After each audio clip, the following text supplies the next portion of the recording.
Hi, I'm Lisa. Welcome to my glass studio. I have presented, 3 videos under the umbrella of Elements of Good Design. This is the 4th and final video in that series. It's a big topic, a lot of things to think about and consider when you're making your art. And so I wanted to kind of break it up so I could really give you some in-depth information as to what I think about, what goes into my mind, what goes into my process, my creative process when I'm building my pieces.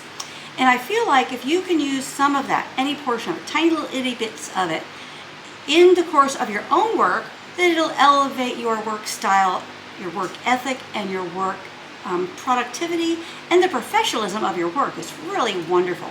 So it's a lot of stuff to cover, it's a lot of stuff to talk about, a lot of stuff to present, but I feel like if you can go in and view these videos and take a little bit of information, glean a little information out of there that you can apply to your own work, then it's better. It's great for all of us. My goal here is to help you improve your work and get more excitement and get more reward from the pieces that you're making.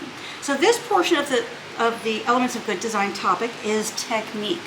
I've got a little cheat sheet here, my outline. I'm going to refer to that a little bit as during the video, so you'll see me looking down. And that's what I'm doing, is just making sure I'm covering all the material that I want to cover today. All right, so technique. Play with different project shapes. What I mean by that is, rather than just taking a round bowl and putting a round piece of glass in it and slumping it, try doing a rectangle in that round bowl.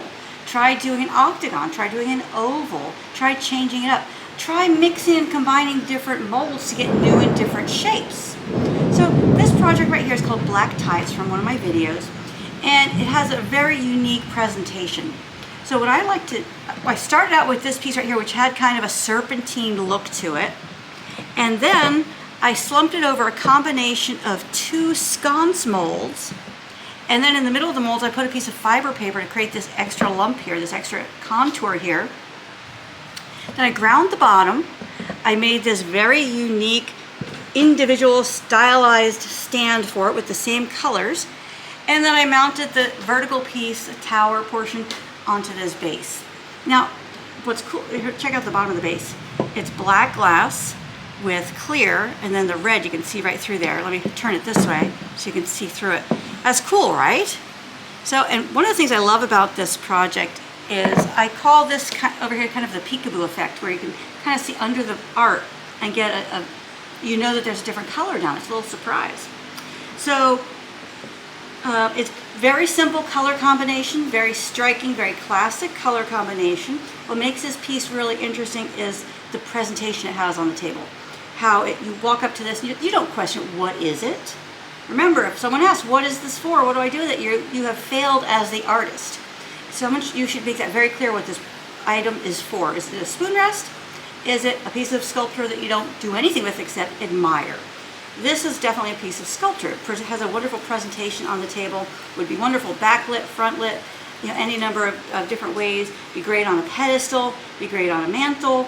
A wide variety of places where you could present this piece. It would look really great.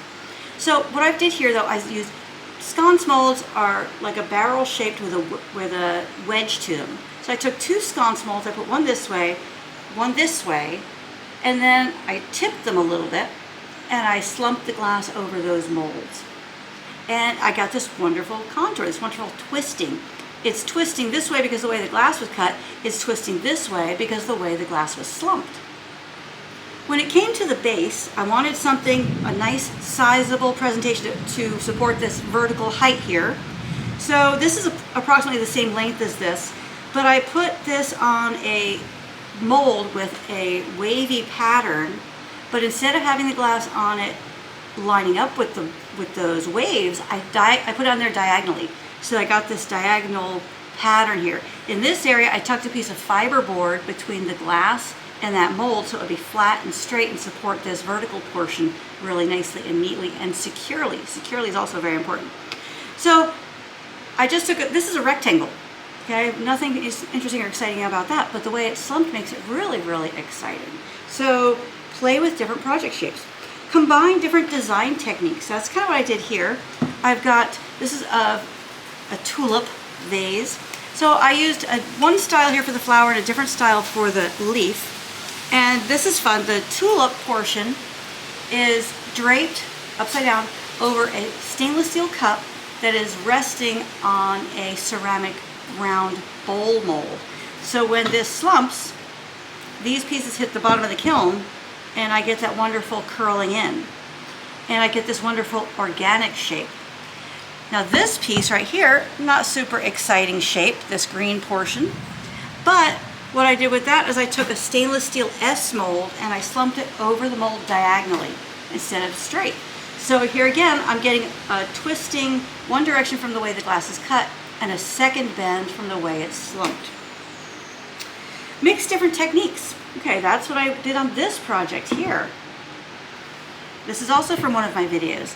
This glass is what I call a free flow. I made my own glass by piling up a bunch of different material on top of each other, include a lot of clear, and then I fired it on top of 1/8 inch thick fiber paper cutouts. So all these indentations were made with fiber paper. 1/8 inch thick, you fire on top of it and you get these wonderful patterns. Now these little tiny dots right here, that's simply using a paper punch to create those little details. This is another paper punch to create those spirals. And it came out with this wonderful texture that reflects the light differently than smooth glass. Then on the back side, I used a different pattern. I used a, actually this is my aspen tree leaf design here. So that's a little different than the other side. Then the other thing I did additionally was, you can see these little spirals on the back. I painted black paint on the back side of the glass here, and these are spirals, and on this one, I did some leaf details. Then when I put it together, I staggered the pieces. So in some instances, you see the glass right here, you see both of the pieces interacting together. Right here, it's only this one interacting by itself, and here, this one is interacting by itself.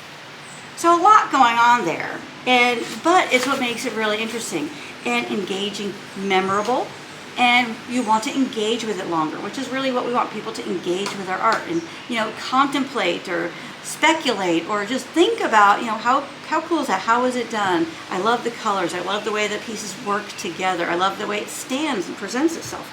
So those are things we're trying to achieve. Now again, you're not going to do this, and this all in one project, but a little bit of it in any one project can go a very long way. All right, work on multiple levels. This is another example of that. You can see if you look at the edge that there are layers to this. There are layers to the colors of the glass. There's the texture on the top, the painting on the back.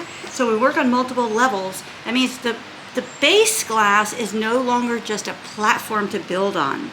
It's now also an opportunity for you to create and add more artistic touches to your work. So don't think of the base as just a big piece of clear or a big piece of white. What can you do down there? What can you do on that layer to make it more interesting, make it and have it contribute to the overall aesthetic of the piece of art? Include recognizable images. Recognizable images in this case might be this bird over here, this heron, and how it is pleasing, it's recognizable, it's comforting to look at, and it also gives you kind of a sense of mood and location. You kind of feel like it's at the beach, nice sunset. You might see a bird walking along the edge of the water and what that might feel like. Maybe you can't get to the beach, so you have this wonderful piece of art to remind you of how soothing and calming and how much you enjoy the beach.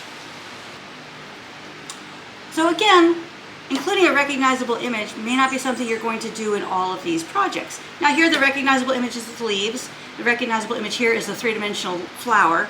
Nothing really recognizable here, but it's still very pleasant and pleasing. So you're not going to apply each of these techniques to everything. But if you think about them and you present them to a project as you're fabricating it and it's something that will work and go in that same vein and make that artwork stronger, then yes, of course, by all means use it. All right, mixed fusible components. What I mean there is like these are two components that are used in combination to make an overall presentation. Deliver a message. I made this one project with a key and a little lock on it. And there really was no message, but it was something recognizable that the viewer would anchor the viewer's eyes so they would be intrigued by the art longer. Now, instead of that message might be, I'm free. It might be, I'm conflicted. But suppose you do something with a skull and crossbones. Well, that's going to deliver an entirely different message. Suppose you have something with a heart and wings. That's a different message. Something with a little angel. Something with a little tiny red figure with a wolf in the background. Well, those are recognizable, but all those things give you different feelings, different interpretations of the art.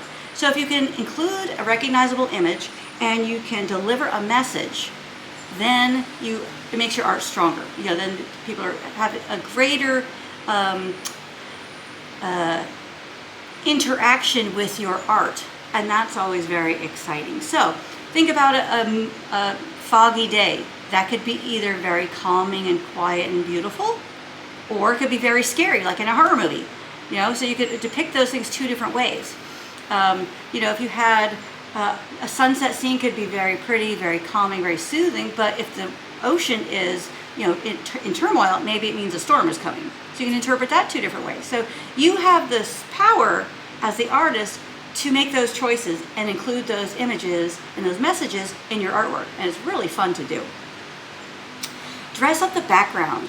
All right, well here, the background on this one is this border. Instead of just doing a solid blue border, I added some cloud details, some landscape on the opposite side of the water, and then some water detail behind the bird and the sun. So here I'm creating an entire setting for you. So if you can dress up the background and include something that makes your imagery, your focal point, your subject matter stronger, you should do it, because it makes the whole piece of art stronger. Add physical weight and visual weight. Physical weight is this project right here. It's literally thicker than anything else. Adding physical weight to your work, making it thicker, gives it higher perceived value right off the bat.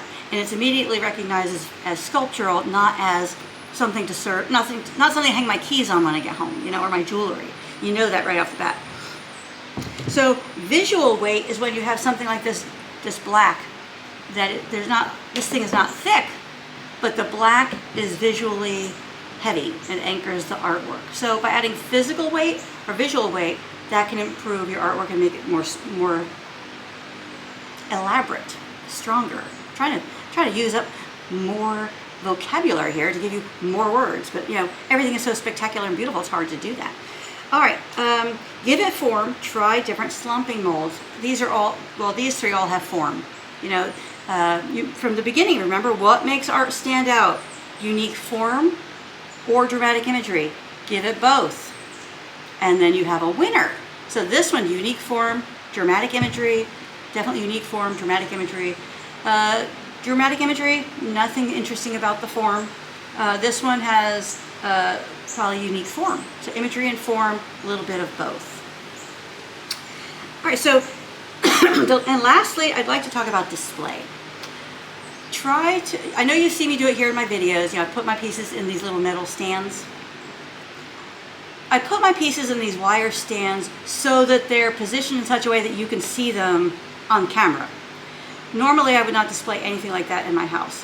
Everything it has like a customized stand or a custom display, because it makes the art, your art is valuable.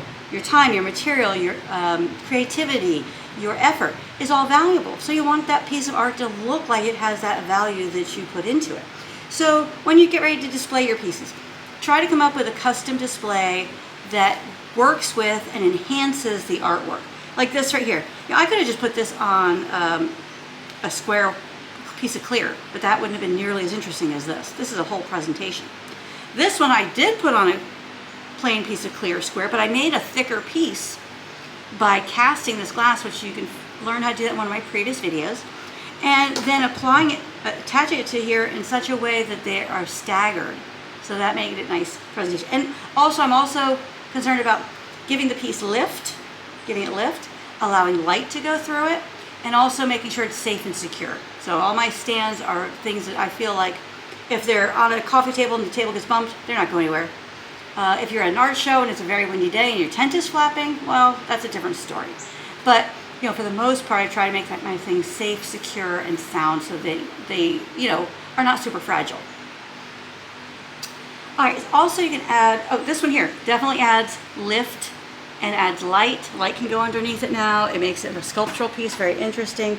So get creative with your display. If none of those work for your piece of art, build it to fit in a nice metal stand that is made for art. It's not just something that's a little wire bracket that looks cheesy, you know, and doesn't even hold the artwork at a good angle, you know. Again, you see me do it in my videos because I want you to be able to see the artwork, you know, in front of me here on the table. And not all of these pieces have stands. So try to get a little creative with your stands, and it gives the artwork lift, light, and a greater perceived value in your presentation. So that is the end of our Elements of Good Design series, and I hope you enjoyed it. I hope some of these tips you'll find them useful, helpful, and can start incorporating some of those in your pieces, in your own pieces. So thank you so much for being a subscriber. If you're not already a subscriber, why are you not subscribing to this YouTube channel? We have new videos coming out all the time. As subscribers, you get notified when those videos come out. We're over 10,000 subscribers right now. That's amazing. We are so thankful for each and every one of you. Thank you for your comments, your suggestions, your questions, your shares, your subscribing. Thank you for all that. We really appreciate you. It's very hot out here. We have fans going, which we never do because we try to keep the sound as the highest quality we can for you, but it's just so hot we had to. And we want to make sure we have these videos out there for you to keep you inspired. You know, keep you out in your studio having a good time, encouraged, inspired, and enjoying your glasswork. Also, become a premium video member. We would love to have you. I don't know if you're not already, why not join? We have, oh my gosh, we have 37 courses at the moment. New one coming out. New one came out right just now. A new one's coming out in a few weeks. New ones in the pipeline. Lots of exciting stuff coming up. The minute you're a member, you get access to all of those video courses, and you get access to all those pattern ebooks. So become a premium video member today. Do it. We would love to have you. And until next time, happy fusing, and keep the elements of a good design top of mind when you're making your next project. Till next time, take care.